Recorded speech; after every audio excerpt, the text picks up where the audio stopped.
Hello and welcome, Reds. Thank you very much for tuning in on today's daily Liverpool news show. If you want to keep up to date on all things Liverpool related, make sure to hit that subscribe button down below. Put your bell notification on as well so you always do get notified. Keep up to date on all things transfer related, pre-match shows as well. Got a whole host of guests coming on the episodes. Drop a like on the video, most importantly as well. Really does help the channel grow. As you can see from the title and the thumbnail, we're going to be discussing two very exciting youngsters at Liverpool Football Club. But firstly, we'll start with Fabio Carvalho. Judging from the excitement from the whole fan base, fans that have had the great opportunity in Thailand and Singapore to watch him in the flesh, seems to a lad with a lot of confidence, but most importantly, a lot of quality to add to Liverpool's ranks this season. In terms of how Jurgen Klopp will utilise him, we know he's very much favoured in that 10 position for Fulham. Last season he got quite a lot of goals and assists as well, and he really shone in a promotion side that really pushed the boundaries in terms of obviously the championship, the goals in which he scored as well, goals in which he assisted. Quite absolutely phenomenal goals from every area of the pitch when he was breaking into the box, outside the box as well. Most importantly, everyone watching, let me know your thoughts in the comment section below anyway. How do you feel Jurgen Klopp will utilise him, and what do you feel his biggest strengths are?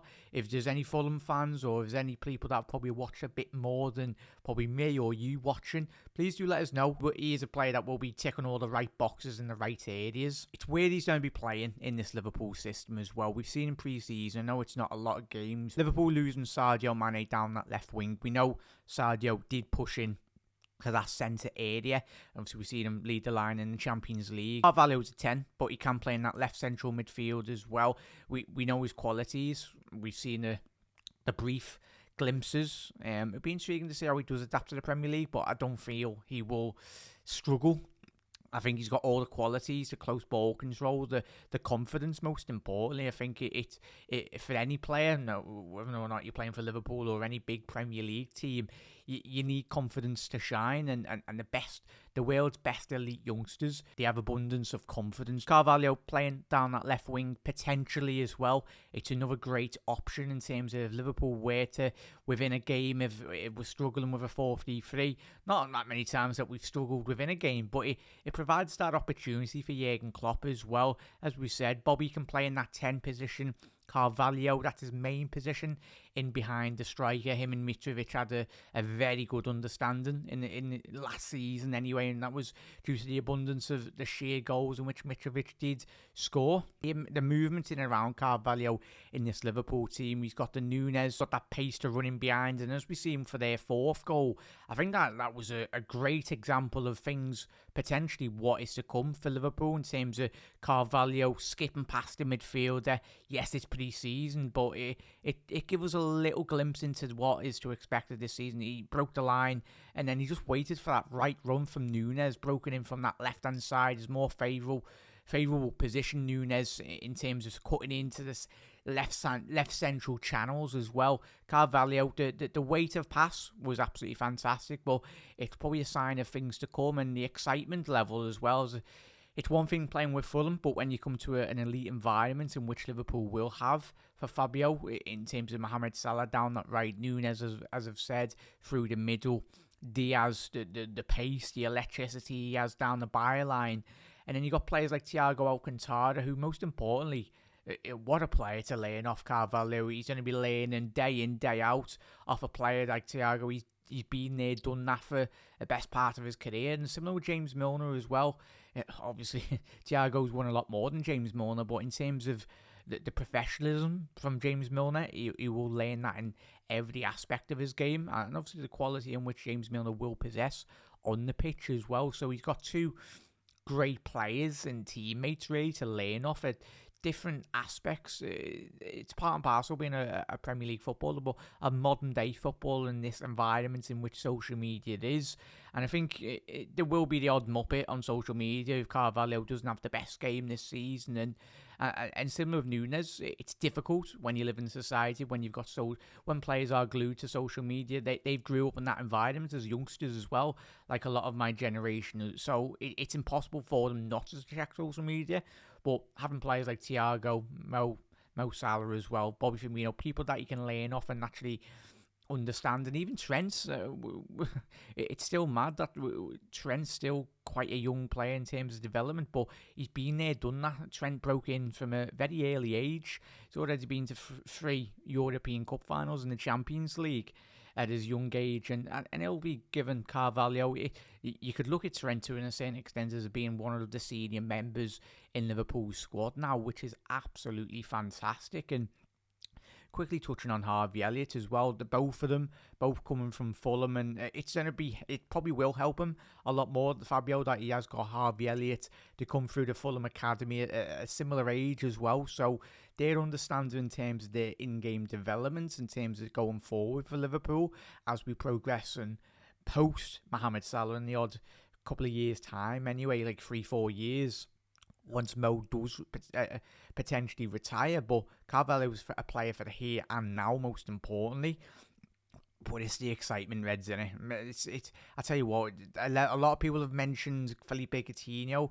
I think I can understand in terms of the similarities.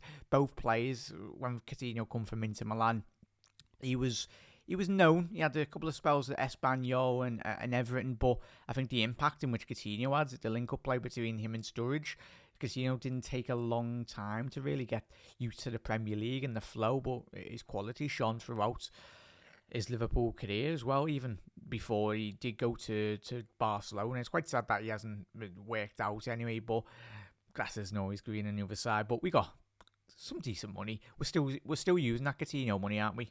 Yeah, so Carvalho, I can understand the similarities. Close ball control as well. Both got low centre of gravity, but most importantly, they're very good. And I tell you what, if Fabio's even half as good as Coutinho at Liverpool, we've got one hell of a player, but I'm pretty sure he's got a lot of better qualities to add. I think Carvalho can potentially bring more goals than Coutinho. The trademark of Felipe Coutinho in that 10 or the floating midfielder role was a strike from range, and we know we've probably missed that when Coutinho went to Barcelona.